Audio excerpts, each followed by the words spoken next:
So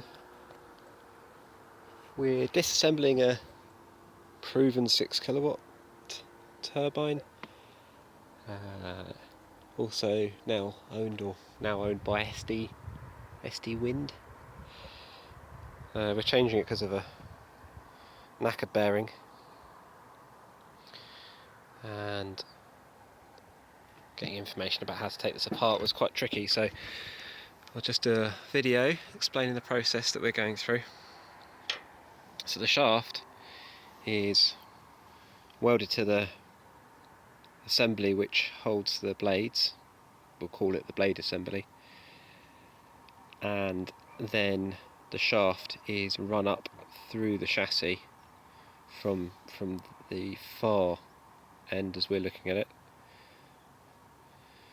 up through the chassis, at which point it picks up the disc for the brake, and that one has also got a little catch wire on it, and then that runs through the brake, which then runs also through the next top bearing, which then runs through the sandwich of the alternator, and then I'm up to the top here.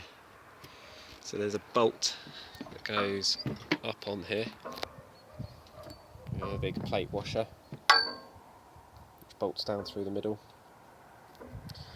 and then I'll release the pressure on the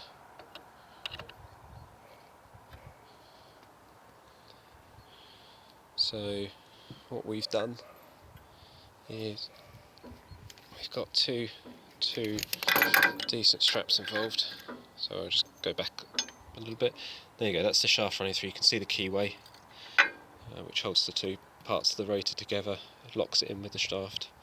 So this bolt is in here, and this is what controls the location of the shaft relative to the rest of the chassis, which is important because if it moves then you get bearing failure, because these bearings they're not really thrust bearings. Well, they aren't thrust bearings, they're ball bearings, but they act in a thrusting capacity, this one specifically.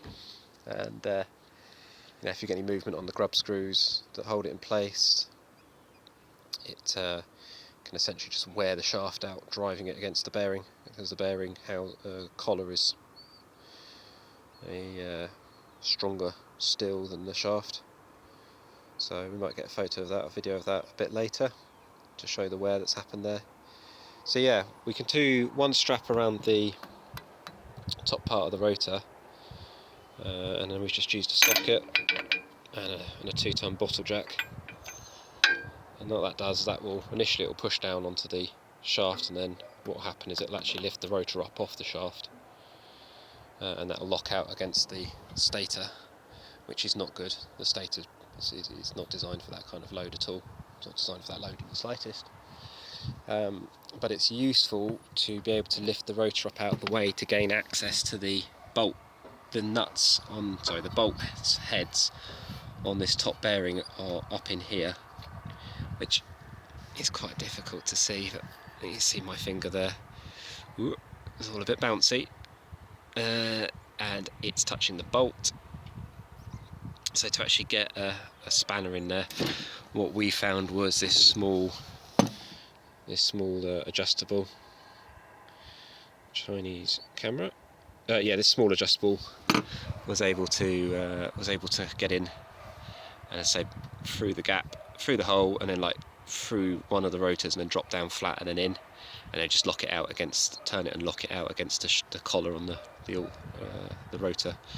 There is a really hefty amount of Loctite on the threads of this, so that's something to be aware of.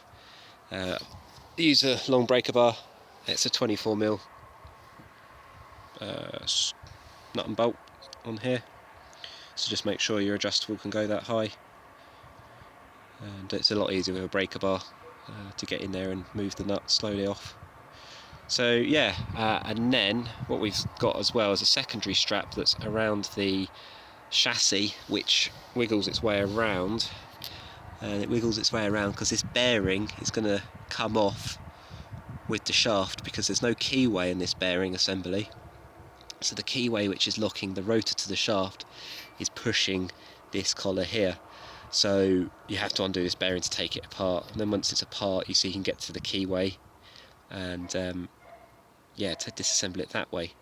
So it's a little bit involved, and yeah, not completely convinced we've got it right at the moment. In fact, I'm just looking at it again, I think we haven't got that right. Bearing's got to come off anyway because it's going to get changed out, but I've got a feeling that the